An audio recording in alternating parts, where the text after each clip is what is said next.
Recently, because of my job on The Daily Show, I got invited to very prestigious events. I've started getting invited to very, very fancy functions. Functions I would have never been invited to before. Recently, I got invited to my uncle's wedding. Never knew me before this. And before that, I got invited to an event in New York called the Met Gala, right? A very prestigious event, yeah, where 500 people are gathered together, different personalities from all walks of life come together, actors, singers, painters, musicians, everyone. And you spend a night dressed very nicely, looking at history and art. Just walk around, smiling, looking sophisticated. Yeah, and it's so exclusive that they tell you exactly what you're going to be wearing at the event, right? So they're not dress code, exactly what you wear. So I got phoned. They said, Trevor, we'd like to invite you to the Met Gala. I was like, wow, okay. And they said, and you will be wearing a Ralph Lauren suit. And I was like, well, okay, how much is a Ralph Lauren? But they were like, no, we provide it for you. Ralph Lauren is going to be giving you the suit. And I was like, wow, I get to go to the Ralph Lauren store and pick up a suit for myself. They're like, no, the man, Ralph Lauren, is going to give you a suit. Do you know how mind-blowing that is? To meet the man whose name is on your clothing. That was just crazy. Like, that's never happened to me. I've never had the opportunity to meet the person whose name is on my clothing. I've never had the chance to say, pleasure to meet you, Mr. Price. Like,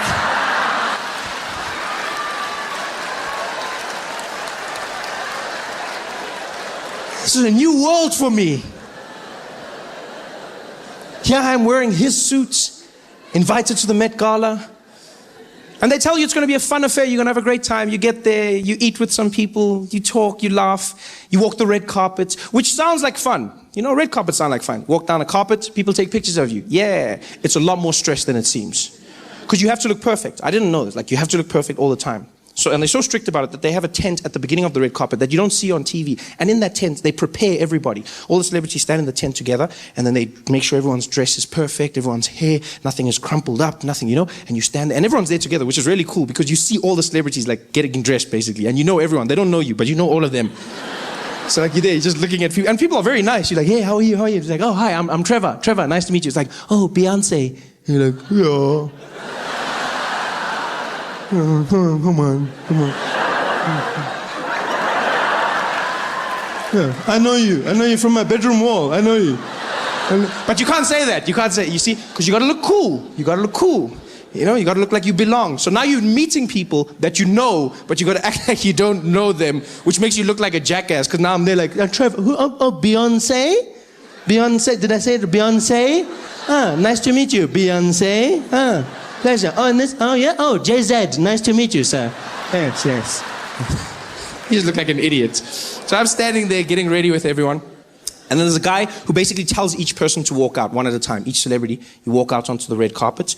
And there's 3 stations on the red carpet. When you walk out, the first section is American photographers. They take pictures for all of their magazines and newspapers. When they're done with you, you move down to the second section. That's the European photographers. They do the same thing for their magazines. And then you move to the last section, Asian photographers, Japan, China, that region. They take pictures, and then you walk into the event. So you walk to each one. They tell you to smile. Don't smile too much. Closes your eyes. Don't not smile. Makes you look angry. And pose with your body and your head. Pose, body, and head. Because some people make a mistake and then turn. Don't do that. Turn everything at the same time. Everything. So I'm ready. I'm like, I can do this. So I'm in the tent with all the celebrities, and the guy's calling people out, lets them out one by one, because they don't want 2 people in the same shot. They don't want Beyonce there and then me in the background, like, So the guy's like, okay, we're ready, guys. Look, we're ready. Rihanna, let's get Rihanna out. Rihanna, come on. How are you? Good to see you. Come on through. And so Rihanna walks out, Anne Hathaway. Anne, how are you? Come on, Anne. Good to see you. Go on. Yeah. And then it's my turn. The guy's like, you. Yeah, you. Come on, let's go. Come on. I'm like, me, okay, me. He's like, you ready? I was like, I'm ready. He's like, okay, go on. And I stepped out, and immediately when I got out, I realized I wasn't ready. I was not ready at all. I've never seen that many flashes in my entire life. You step out, and it seems like every camera in the world is flashing at the same time. All of them screaming. It's like, it's just bright. It looks like someone threw a teaspoon in a microwave. It's going crazy. It's like, and everyone's screaming your name. Trevor, over here. Trevor. Now you're trying to find them. You look like a madman with voices in your head. Trevor. You're like, yeah, speak to me, Jesus. You're trying to fight. You don't know where the thing is coming from. You're like, come on, Trevor. And then one guy throws me off in the middle of it. He's like, Trevor, give us a pose. And I'm like, a pose? He's like, yeah, pose. I'm like, nah, I don't know how to pose. I've never thought of posing. No one told me. So now, like, I don't know what posing is. I've never practiced posing. And then the guy's pose. I'm like, I don't know what's a pose? He's like, come on, something sexy. I'm like, sexy? I don't even know what's it, because I've never practiced. And when I read magazines, I go straight to the women's section. Like, I don't look at the men. I don't see how they posing. I look at J-Lo and Kim Kardashian. So he's like, sexy. I'm like, sexy. So I just go to what I know. I'm just standing there like...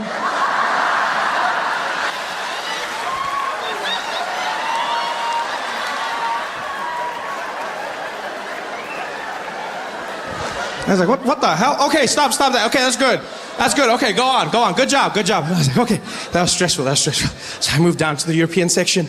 You know, I'm getting there. I'm still stressed. The bright lights have got my eyes going. The next guys are there like, okay, Trevor, are you ready? I'm like, I'm ready. He's like, okay, all right, over here, Trevor. Some guys didn't know my name, though. I could hear that. Because one guy said Trevor, another guy said Trevor, then other guys were just like, Trevor. Yeah, but it's sort of like with a dog. Like, a dog doesn't really know its name. Like, if your dog's name's Spotty and you go, Spotty, it's like, huh? So I did the same thing. So, you know, they were like, never.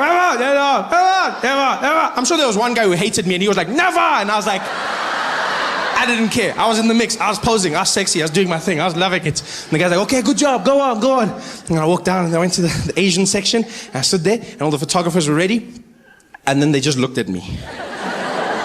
It was, I don't think you guys understand, like, it was the weirdest, because it was like flashing, snapping, flashing, screaming, flashing, snapping, screaming, flashing, snapping, silence.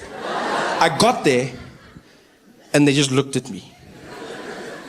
And then they looked at each other, and they looked back at me. They looked at me the way you look at food that's just arrived at your table, but no one has ordered it. That's the way they looked at me. Like they were waiting for the menu, like for the waiter to come and be like, sorry, we didn't order. Did you order? Who ordered? No, we didn't order this. We ordered celebrities. We don't know what that is. No, we don't know. We didn't order. That's how they're looking at. Now I'm standing there. I'm already posing because I've been taught to do. Now I'm there doing nothing's getting them. Even these ones, nothing's working. They're just looking at me. And then, I don't know why, like I panicked because I was embarrassed. I'm not gonna lie, I was embarrassed. No one's taking a picture. No one told me what to do if they don't take a picture. So instead of just walking away, I started making the sounds with my mouth. Just a defense mechanism, I guess. So I panicked, and then in the silence, I was just like, Trevor.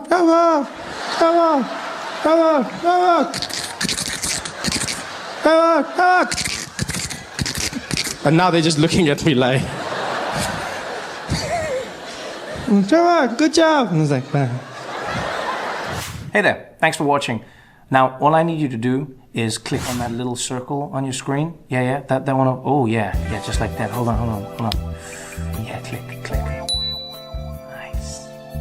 I turn on the TV, and then I see Walter Scott, a 50-something-year-old man running away from a policeman, getting shot in the back, running away from the policeman. And again, the media, for some strange reason, just seems to forget what the main purpose of the discussion is. Because on day one, they go, unarmed man, shot in the back. Day two, they're like, who was Walter Scott? Let's find out about him. Apparently, he had a charge of assault against him in 1987. So he gets shot for it? How hard did he punch the guy that he gets shot for it in 2015? Oh, did he punch the guy into the future and then he came back to get him? Is that what happened? I mean, it was the 80s. Everyone punched somebody in the 80s. I don't understand why this is a big deal. They were saying the craziest things. They were like, Walter Scott, I mean, everybody's talking about the police officer. Let's talk about him. Why did he run? Because he didn't want to go to jail. Are we really going to live in a world where police no longer want to chase criminals? Is that what we're saying? Is that what we're saying? Police no longer want to chase criminals? That's the whole point of the game, isn't it? We played it as kids, cops and robbers, yeah? You've seen the movies, that's what makes it fun. Freeze! You can't catch me, copper. And then you run. That's what makes it fun. Now police no longer want to chase criminals. We're going to live in a world where police, can you imagine what that's going to do to the movie industry? It's going to be horrible. Remember, we're going to be watching Bad Boys 5, Martin Lawrence and Will Smith. Freeze! Okay, end of movie, done. It's the worst movie ever. This is the strangest thing. They asked all the weird questions that have nothing to do with a man being shot who is unarmed. And they come out and they go, also noted is Walter Scott owed $16,000 in child support. To the cop? No, I mean, like, to the... Because that would be a different story. That would be like, if that was the mother of his children that shot him, then you know what? I may actually be on her side. You never know.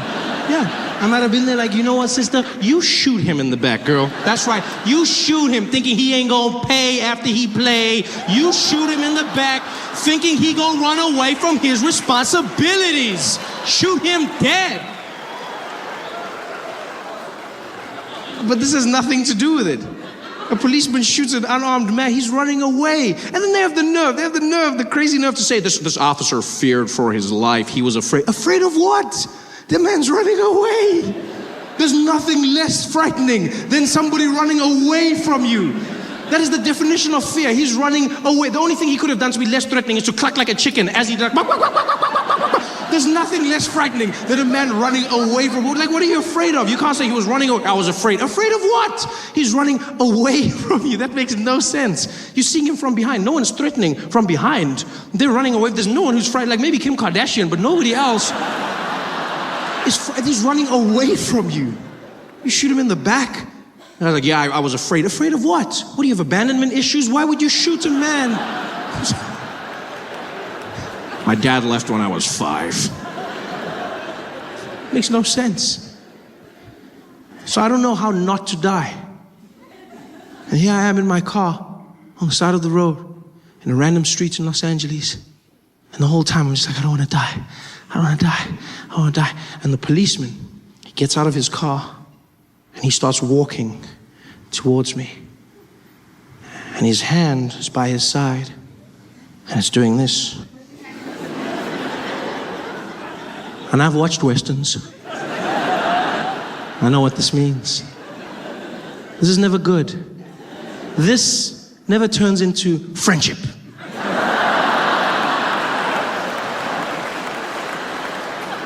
So now I'm starting to stress and I'm looking at him in the side mirror of my car and I'm panicking because objects in the mirror are closer than they appear. So he's gonna get there at any moment. And I don't know why I did this. Like as soon as I panicked, I completely panicked and I launched myself out the window. I took my body and I threw it out the window and I fell onto the side of the car, just and onto the side of the car. I basically went back to nature. I thought of a predator, you don't make eye contact and you play dead. That's all I did. I just played dead on the side of the car. Shame, which freaked him out. He was just like, what, hey, what's going on? I said, I'm sorry, officer.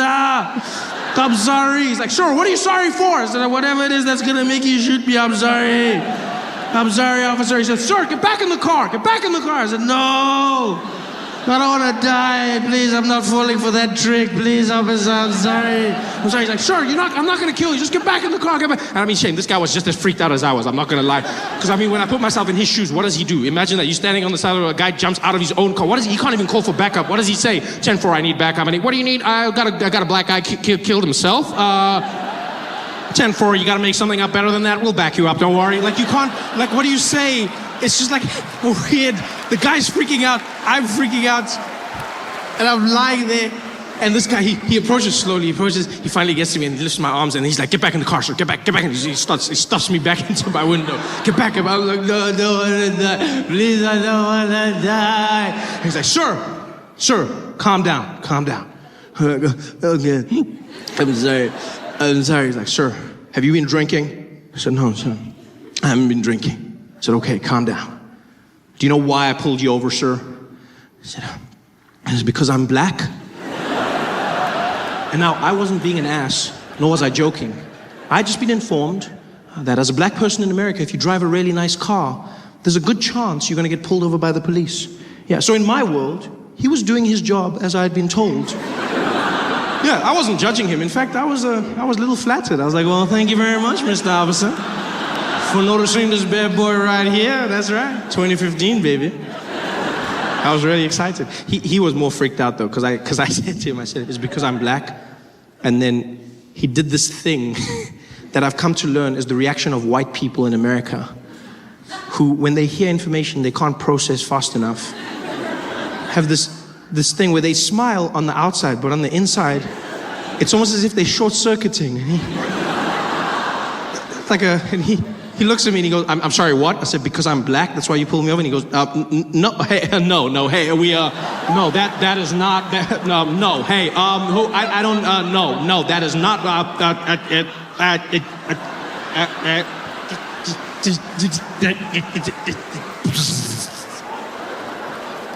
I felt so bad for him. Yeah. I think we both learned a lot that day, the two of us. Grew from that experience. I was speeding, that's why he pulled me over. But he let me go. Fear. Hey there, thanks for watching. Now, all I need you to do is click on that little circle on your screen. Yeah, that one. Oh, yeah, just like that. Hold on.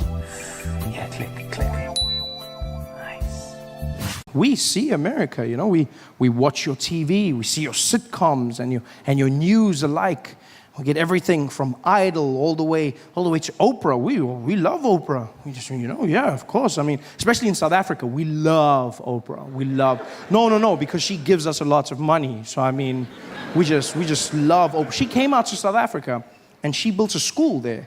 She built a school in South Africa called the Oprah Winfrey Leadership Academy. Spent $50 million building this school. Yeah, most expensive school ever built. Most expensive anything, just ever. You know, and those children love her. Like when Oprah comes there, they run out screaming, yeah, Oprah, Oprah, Oprah, oh yeah! They just love it, you know. This is a big place for her. And then, it's a wonderful school, state-of-the-art technology, brand new computer labs, state-of-the-art facilities. And then she made the mistake of hiring African teachers, which is not the worst thing. It's just she's had a few issues with discipline at the school. The way the teachers choose to administer the discipline is very different to what Oprah and America believes in, And I blame Oprah. She interviewed them and she said to them, she said, you guys aren't going to spank them, are you? And they were like, no, never, Oprah, never. No, we will not spank them. And she left and they were like, yes, we don't spank. Here we beat. We beat. You don't spank a child, you spank a monkey. Here we beat. And that's what they did. They beat the children.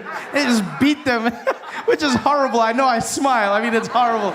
It's just, I think, in Oprah's school, because Oprah's world is so different. Getting a beating in her school must be something different, See the teacher walk into the classroom with a cane, angry, just walking around. Cynthia, were you talking at the back? No, miss, you were talking. That means you're going to get a beating. But because it's Oprah's school, everybody's getting one. You're getting a beating. You're getting a beating. You're getting a beating. Everybody's getting a beating. Look under your seat. It's a beating. Oprah.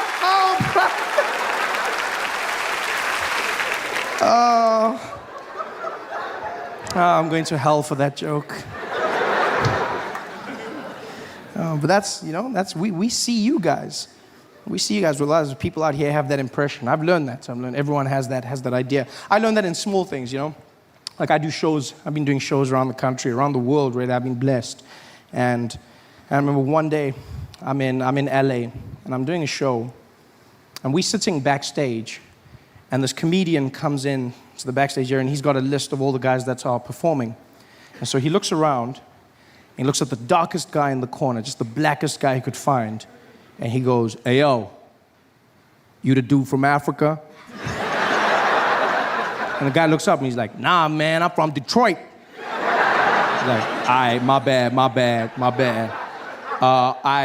Yo, okay, Detroit, yeah, you, okay, cool, LA, okay, cool. And then he looks at me for a second, does a quick calculation, and he's like, and then he looks and he goes, yo, where you from, man? I said, I'm from South Africa. He's like, oh, you the dude? Oh, damn, man, damn, I didn't even know they got, you the dude from Africa? Man, I didn't even know they got light-skinned niggas out there, man. Damn, yo, that's the motherland, man. That's the motherland. And all of a sudden, he just started giving me this speech. He was like, man, that's where we gotta be, man. That's the motherland out there, man. Yeah, I got to get out there, man. I got to go home, man. You heard? I got to go home. Man, you tell them, all right? You tell them. You tell them I'm coming home, all right? And I was like, no, we're not waiting.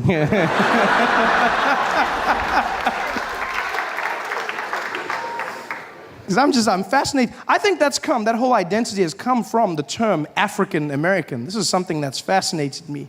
You know, it's the very loose term African American. Because half of the time you use it for people that aren't even African. You know, just use it as long as you're black, they go African American. But what if people aren't from Africa and they're still African American? You know, there's people from the Caribbean, from Haiti, from Jamaica.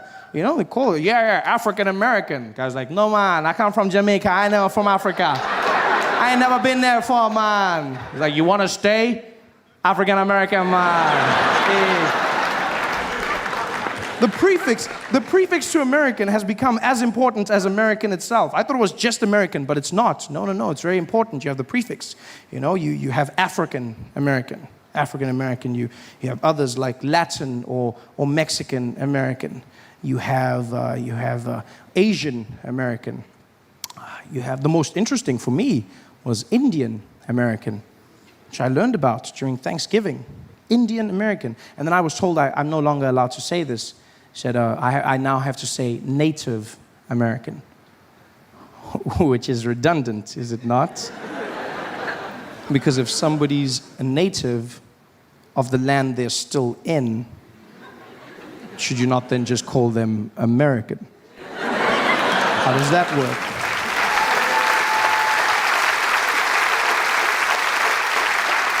It was the strangest conversation to have, sitting around carving the turkey and just going, I don't understand. I can't say Indian American. He's like, no, Trevor, you look, you don't want to say that. You want to say Native American. It's a better term. I go, oh, well, who called them Indian American? Well, we did. Oh, I see. And then who changed it? Well, we did. I see. And you guys feel bad, son? Yeah, much better. Much better. This is the craziest thing in the world, changing it, the prefix. And I mean, I don't mean to offend anyone. As Americans, I hope I see some guys looking at me like, okay, move on, guy, move on. Yeah. Because that's the one thing, because the one thing I noticed is white people in America, you never got the prefix. What happened there? You guys got left out? Oh, that's horrible. And it's a first.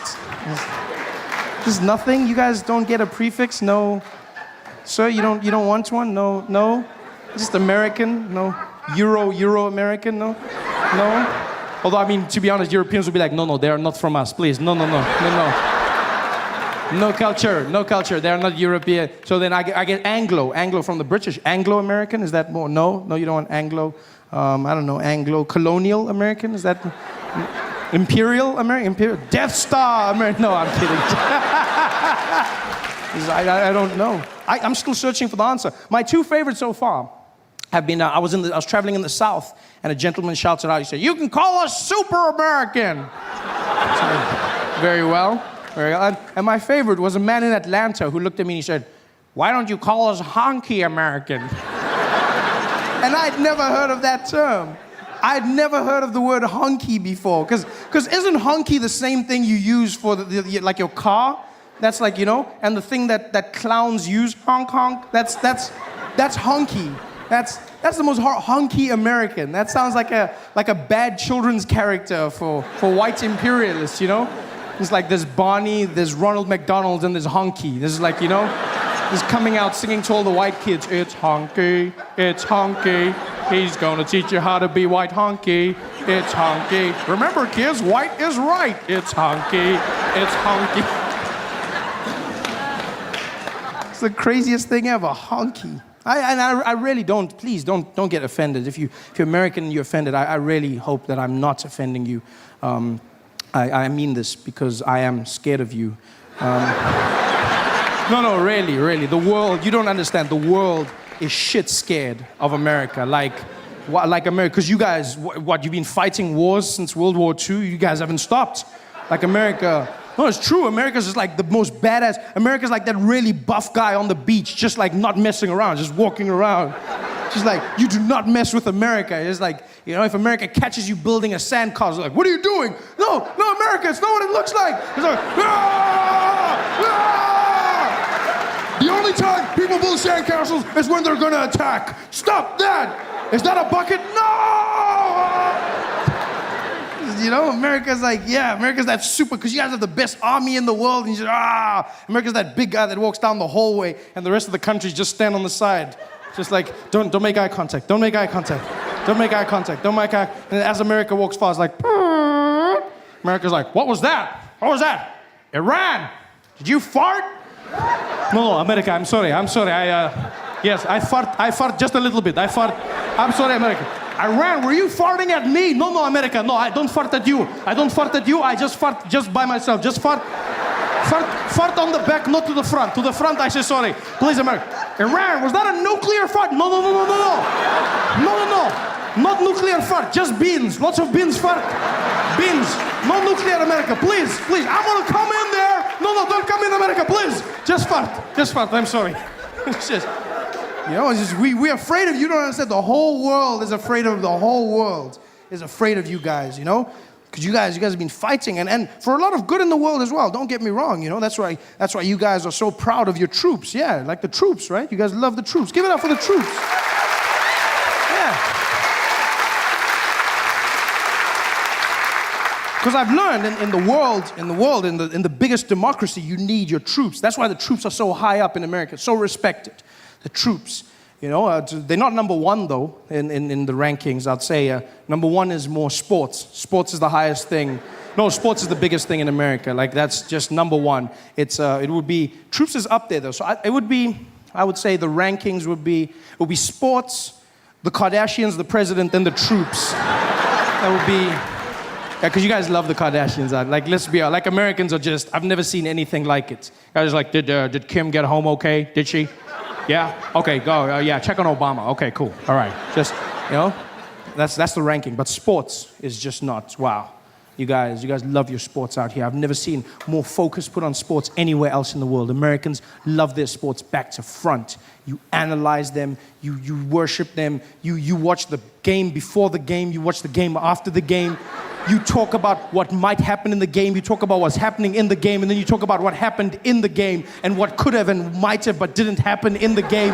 It's just the craziest thing I've seen in my life. It's all about statistics. Have you seen sports in America? Non-stop. Guys just come out there. There's no time for smiles or anything. Just come out. And ladies and gentlemen, welcome to it. It's the 2012 Miami Heat up against the OKC. This is the greatest final we've been waiting for in the NBA Finals. LeBron James leading his team out here, averaging 30 points, double-double every single game, 10 points per game just in assists alone. This man is just something else. 90% from the free throw line. He's just gone in. He's statistically gotten better. His team coming in with more. Chris Bosh coming in with more assists, really doing well in the last game. Just like, wow.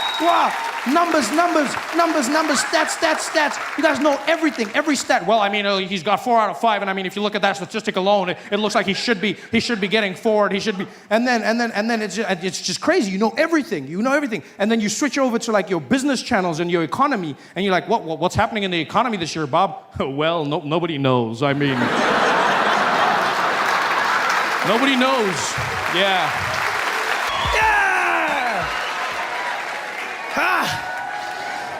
Joke number 1. Okay. No, I'm kidding. Just get into it. Don't waste time. Straight into it. Welcome to the show. Welcome everyone. Welcome. How you guys doing? Thank you for coming. Thank you. Yeah. Thank you for coming out. So good to see you here. It's been a wonderful journey. It's our last tour of South Africa for a while before I leave, go to America. I'm gonna go for 2 weeks, and then when I come back, I'm gonna be talking like this. I don't know why people do that. You know what the worst thing is? Is you talking like that. That's the worst thing. It's been so much fun, man, traveling around South Africa, you know, trying to write new material for a new show. It's always difficult. The easiest stuff to write, I find, is political stuff in South Africa. It's too easy now. It's become, you know, like you give comedians credit. You go, oh, he's so funny, but we're not geniuses. We really aren't. Like the guys in power, they do it all for us now. They're actually taking our jobs. It's not cool. Because soon you guys are gonna figure it out, and you're gonna stop coming to the show, and you're gonna start going to press conferences, and you're not gonna. Then you'll be like, oh, where are you guys going on Friday? Oh, I'm going to the Zuma press conference. Oh, bro, like, yeah, that guy he's my favorite, Yeah, can you sign my DVD? Can you sign my shirt? Sign my shirts. Yeah. It's absolutely crazy. I'm glad the rain stopped for a little bit. It's been heavy, you know? Roads have been flooded and there's been lightning and thunder and, you know, it's been crazy. These storms are everywhere. I find myself laughing these days when lightning strikes, you know, especially when it's those big ones where you feel like it can hit like the next road or something. Because every time I see lightning, I think of the MEC of the Northwest, MEC of Safety and Security. True genius, true comedic genius. Like we all have our mentors and, you know, I look up to guys like him. No, because he came out after, what happened was, there was a funeral on the weekend, and what happened was there was a lightning storm, and lightning struck the people at the funeral, and 9 people were killed instantly. There's nothing funny about that. 9 people dead, gone. Nothing funny at all, although it must have been a bit weird, because like, you know, you're there because someone has died, and then it's a bit awkward now. You don't know if you carry on here or do you... You know, but it's a bit, you don't know. And then you're like, do you put them in? Because there's like, because you know there's going to be like one uncle who's like, no, there's space, put him. I must buy another box. Just, it's just like, you know what I mean? And if you've got like one of those possessive mothers, you know those mothers that love their kids, probably then she's crying and then everyone's like, and then they dead, and then they're like, oh, then she's like, don't you dare, don't you cry for them, you don't cry for them. You came here for this, you came here, you save your tears and you cry where hey, they freshly dead, you can cry for them next week, you bring those tears here. But there's nothing funny about it, and so what happened is on the Monday after the funeral, the MEC came out and he held a press conference. And he was there and the journalists had all gathered and it was very serious. And he came out there and the photographers and everyone was there and he said, we have had what have happened on that funeral. Let it be known that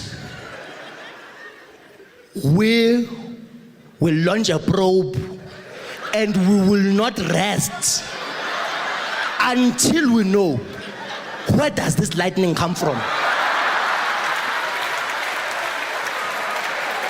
Not rest. His assistant was probably like, up. He was like, we're up. We want to know where does it come from. I didn't even make the joke. He just said this. I just repeated it to you. It's like, you see. And now it's election time, which means politicians are out in full force, kissing babies. Helen Zizla's dancing again and speaking Xhosa. You know it's election time, you know? ANC comes out with a huge campaign. If you are not happy about service delivery, then you must vote for change. I'm like, but you guys are the ones. Yeah, but we'll change. We're like, so what, must we vote for someone? No, don't vote for someone else. Just keep it here. Yeah, keep it here. Just keep it here. Oh, where? Bring it back. Keep it here. Yeah, bring it here. No, we'll change. Just keep it here. Yeah. Whoa. You got the DA chasing after them. I mean, I like the fact that the DA is the official opposition, but like, they can't point out everything. Like, after a while, it just gets boring, you know? DA doesn't tell us what they're gonna do. They're running around telling us everything the ANC's not doing. Look at him! Do you want a president who doesn't tie his shoelaces? Look at that! It's just shoelace, but still. It's become ridiculous. They chased after the ANC and exposed them with the whole Gupta thing. Did you see that story? The Guptas. One of the most famous families who apparently own the whole of South Africa. Like, they just own everything, including the Zuma family. And basically what came out was they said, yes, this family runs the Zumas. They run them. In fact, when President Zuma became President Zuma, they summoned him, the Guptas summoned him to their residential abode, and they paraded him in front of their friends and family. Paraded him. This is what the DA said, parade. I think they're pushing it, like it wasn't paraded. It wasn't summoned, he was probably invited. It wasn't summoned. You know, it wasn't paraded. Because when they say paraded, like I'm sure it was their meet and greet, new president, we rich, you president, how you doing, Here's some money. It's a cool, we understand, but it wasn't like paraded. Because when you think of paraded, it makes it seem like that Indian family was sitting there, the whole Guptas, there they were, and they were like, everybody sit down, he's coming. Sit down. Sit down, party, sit down. We got a Zulu man, he's coming. Yeah, he's coming. Yes, he'll do the dance. Sit there. Have you got your popcorn? You got your popcorn. Okay, everyone got it. Done. Dim the lights. He's coming. Dim the lights. He's at the door. Start the music.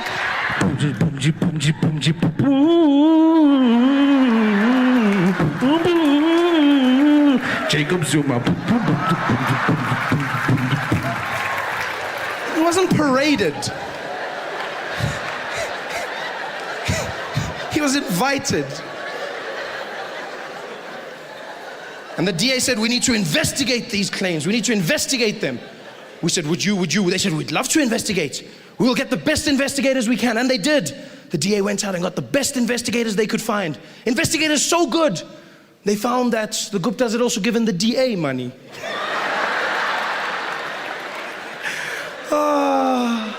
Priceless.